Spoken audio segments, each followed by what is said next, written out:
This Monday, June 15th, will mark the 15th anniversary of the release of Batman Begins, the first entry in Christopher Nolan's legendary Dark Knight trilogy. Now, originally, I wasn't gonna do a retrospective video on this movie. It's not that I have anything against Batman Begins. I mean, obviously I don't, but I just didn't think it was all that necessary. Sure, Batman Begins is a great movie, but is there really anything about it worth talking about today? And if we're being honest, it was soon very much outclassed by its direct sequel, and in many cases, its second sequel. But I decided to talk about it this week anyway for two reasons. One, there really isn't anything else to talk about. I mean, is recasting Batwoman on the CW all that interesting? Do you really want to hear me talk about that for 15 minutes? But also, too, Batman Begins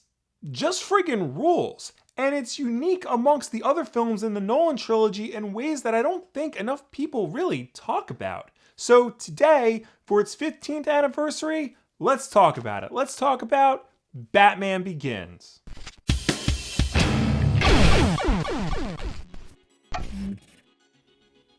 Yeah, spoiler alert, I like this movie a lot. Back in 2005, Batman had pretty much faded away from movie theater screens entirely. Sure, you could still get a Batman lunchbox if you really wanted to, and there were of course various cartoons of the character on television, but in terms of the greater pop culture landscape, the franchise really wasn't anywhere near as omnipresent as it is today. Which makes sense given the fact that the last time Batman appeared on the big screen was in 1997's Batman and Robin, a movie that thought, hey, you know what people really want to see in their Batman movie?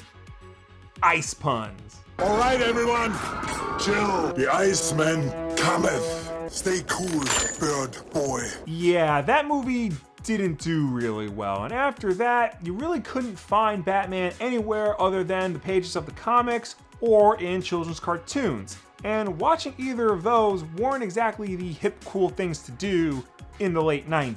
Early 90s, sure, it was cool to read comics then because everybody thought Youngblood #1 was gonna be worth $1 million by some point. Late 90s, not so much.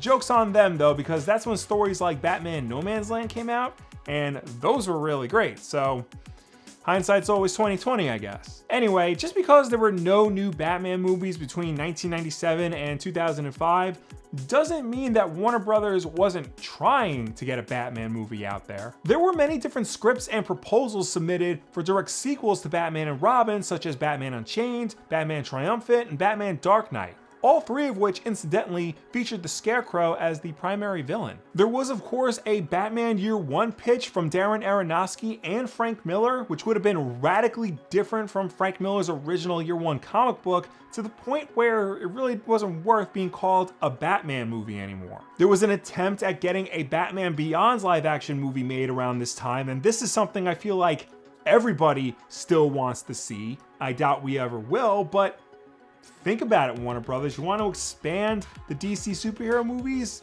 This is the way to do it. There was even an early attempt at making a Batman vs Superman movie, with a script that, and I say this with all sincerity, makes the movie we actually got look like Shakespeare. But then in 2003, director Christopher Nolan and writer David Goyer were selected to make a new Batman movie. This would be the movie that would eventually see the light of day and would be radically different from all previous Bat films. It was going to be a darker and more serious take on the character, much more darker and serious especially than the Joel Schumacher films, with a greater emphasis on realism that had previously not been seen in the earlier Batman movies or really in other comic book films. This movie, much like Year One, was also going to focus on the early days of Batman's career. Try and get a sense of who this character is and why he would go to such great lengths like donning fetish gear to fight crime in the streets. After 2 years of development, the movie that would become Batman Begins was finally released on June 15th, 2005. And after an 8-year absence, the Caped Crusader came back to the big screen in a big way. The movie garnered a lot of critical acclaim back in the day, with many people praising it for its atmosphere and tone, for its themes of fear and redemption, and for its seriousness that had not really been seen in comic book movies before. And what's shocking to think about is that Batman Begins, while popular, was not a runaway success. It did well at the box office, but it didn't do anywhere near the numbers you would expect a movie like this to do. But its reception amongst fans and critics did lead to strong word-of-mouth praise and great DVD sales, leading Warner Brothers in turn to go ahead and greenlight a sequel that was, of course, much more successful. And let's not mince words here. This movie is great. I don't know a single person who has anything bad to say about Batman Begins. In fact, I would argue that Batman Begins might just be the most universally loved Batman movie ever made. No, really, think about it. Somebody always has something to say about every single Batman movie except this one. It's gotta mean something, right? Even after all this time, the movie really hasn't aged or degraded in quality in any significant way. I may not watch it the same way as I did back in 2005, but when I do watch it, I do see a magnificent piece of cinema. Watching Batman Begins now after its sequels and even after other DC and Marvel films, what amazes me most about this movie is just how small it is. It's not as small as, say, an independent movie. It's still suitably big and epic, but it's just not as big and epic as other films of this type. It feels much more smaller in scale. Whereas The Dark Knight and The Dark Knight Rises were primarily filmed in real-world locations, Batman Begins was mostly filmed on a lot of sets. The Narrows district in Gotham City, for example, was filmed on a set in an airplane hangar. This kind of limits exactly what you can show in a movie without revealing that the location you're at is a fake location.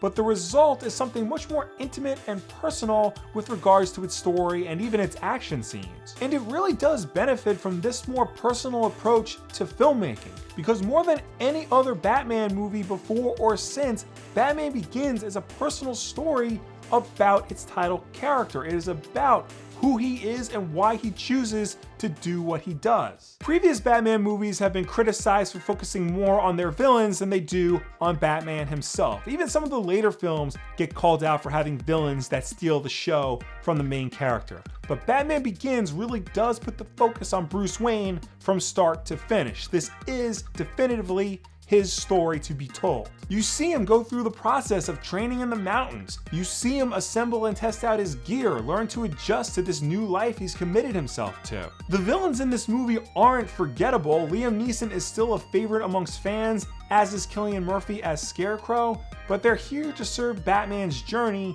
not the other way around. And just because the movie is smaller and more intimate does not mean that it skips on the big epic moments in any way. Sure, the hand-to-hand fistfight scenes are kinda choppy and have been edited into oblivion, but the car chases are fast and super exciting. The explosions are big and awesome. The globe-spanning nature of the first half of the movie gives it a sense of scale that no other Batman movie had previously had, and the imagery alone really helps to go a long way in selling those big comic book moments. Something as simple as Batman standing on a building looking down on Gotham City while his cape flows in the wind really does sell those big comic book moments so simply and effectively. I remember going to the midnight premiere of this movie, and the first time they did that, where the helicopter pans around and you see Batman standing on the building like a gargoyle, my theater erupted in applause. It was an awesome sight to see. Still is. In fact, Batman has a lot of great poses in this movie. This is the first major Hollywood Batman movie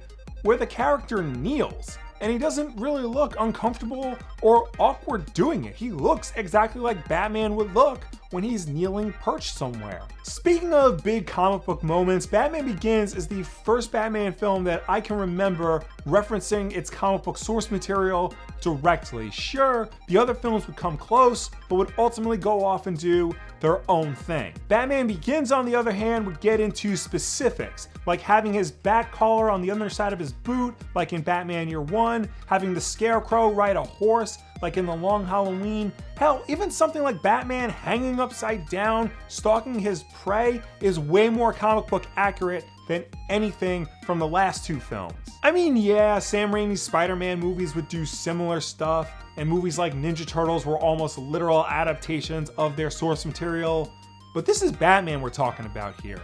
For the longest time, people were convinced we would never get a 100% comic book accurate depiction of Batman on the screen. Of course, it wasn't 100% comic book accurate. No adaptation truly ever is. For one thing, this was the start of Nolan's grim, gritty, realistic aesthetic that many other superhero films would try to ape to varying degrees of success. But by the same token, Batman Begins might also be the most comic booky of all of Nolan's Batman films. The water vaporizer, for example, is just straight up science fiction, and the Scarecrow's fear toxin and the blue poppy flower that it's derived from are portrayed with almost this magical quality to them. Even the idea of Bruce Wayne training with a secret society of ninjas is something you would expect from straight out of a comic book. Sure, it's done in a more grounded and realistic way, but it's still not something you would expect to see from a movie that's trying to be as realistic as possible. And that's because Batman Begins never forgets its roots. Superhero comics were designed to be big and exciting adventures. Sure, they can be emotional, they can be personal, they can be thought-provoking, they can be topical, but if it doesn't have a good fight scene and at least one big-ass explosion to it, then it's kind of missing the point. Batman Begins does not forget this for 1 second, and yet many people still consider it the first truly serious superhero adaptation. Why is that? Well, for one thing, Batman Begins doesn't necessarily wallow in its more cartoonish aspects. It's there, but it doesn't present them as the major focus of the movie. Nor does it really wink and nod at the audience with references to just how silly comic books and superheroes genuinely are. Like, it doesn't say anything like in the first X-Men movie, oh, what do you expect, yellow spandex? You actually go outside in these things? What would you prefer, yellow spandex? It just tries to present Batman and his world as is. As serious as the characters in the movie take what's happening in the story, so too does Nolan, and in turn, so too does the audience. Is the movie perfect? Absolutely not. Katie Holmes is grossly miscast as a character that was clearly shoehorned in to be a token love interest. The fight scenes, again, are Bourne Supremacy level choppy and very hard to follow. And every bit of dialogue in the movie is either repeated often to make sure that we understand what's going on, or spoken in a way that makes it sound like it was designed to be put on a poster. But by the time the end credits start rolling, none of that really matters anymore. You had just experienced a great comic book movie that treated its outlandish source material with respect and doesn't treat you like a child for enjoying it. Batman Begins was so good it would go on to inspire other superhero adaptations like the first Iron Man and the first Amazing Spider-Man movie. And not only that, outside of the superhero realm, it would go on to inspire the concept of gritty reboots for franchises who seem to need them the most. Some were successful, others very much not so. And even though the end of the movie does hint towards future adventures with this particular set of characters, Batman Begins works great as a standalone Batman story. It's a story that introduces us to a very likable protagonist, puts him in dramatically satisfying and thrilling adventures, and caps it off with this notion that there's still more to be done, that the concept of Batman has to continue. There are just so few superhero movies like Batman Begins out there. Hell, even its 2 direct sequels are radically different. Batman Begins may not be the best superhero movie, it may not be the most serious, it might not even be the most epic. But regardless, this is hands down a movie that should never be forgotten. Its impact is still being felt today, and in terms of a pure Batman adventure, it's almost peerless. So what better time to revisit this movie than in time for the film's 15th anniversary? Really, you don't need an excuse to go back and watch Batman Begins. It's a great watch no matter when you do, but if you need an excuse, this is the perfect one. Here's to many more years. But then again, what do you think about Batman Begins? Do you like it? Where do you rank it amongst the pantheon of Batman movies? Let me know down below or anywhere on the internet. In case you're wondering, this is my second favorite superhero movie of all time, right behind The Dark Knight, obviously. And yes, that means that number 3 is The Dark Knight Rises. One day, I'll do a video retrospective on that movie, because you're all wrong about it. Be sure to check out the Amazon affiliate links in the description below if you want to own Batman Begins on Blu-ray if you don't already for some reason. I also have affiliate links to some of the comics that inspired it, like Year One, The Long Halloween, and Secret Origins from 1990. This is actually a collection of short stories. It contains a Batman short story called The Man Who Falls, which is basically just the first half of Batman Begins. Like, it's shocking how close the two are. Also, the video game, because apparently you can still buy that on Amazon.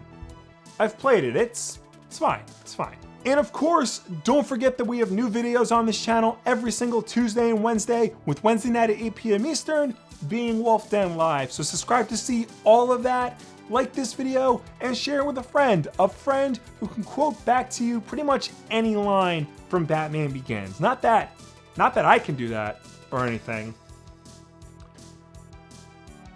So you think because your mommy and your daddy got shot that you know about the ugly side of life, but you don't. You've never tasted desperate. You're Bruce Wayne, the Prince of Gotham. You gotta walk 1,000 miles to find somebody who doesn't know your name. So don't come at me with your anger, thinking you have something to prove. This is a world you'll never understand.